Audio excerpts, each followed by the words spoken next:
Gold is currently resting at a critical supply zone, and the next major price shift is imminent. Please watch the full video.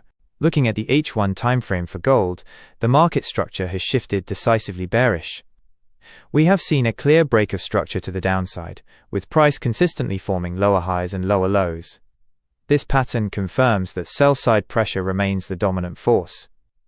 Currently, price is reacting near a minor supply zone between 4,630 and 4,650 after a brief bounce from the demand area.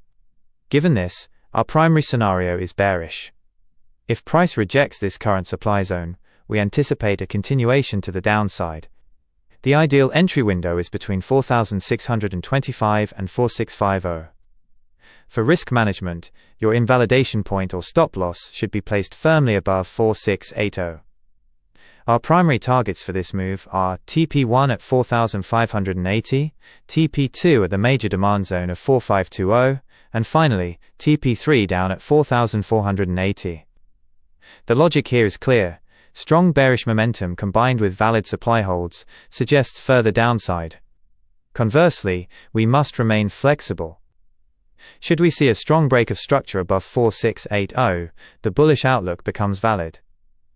In that scenario, we look for entries within the 4,580 to 4,520 demand zone after a confirmed reaction.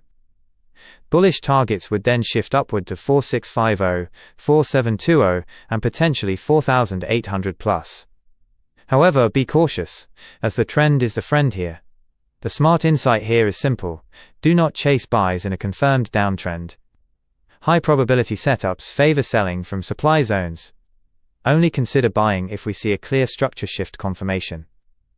Gold is currently at a supply zone, so wait for your price action trigger to execute trades with high precision. Stay alert to detail. Follow for more. The next analysis is coming very soon.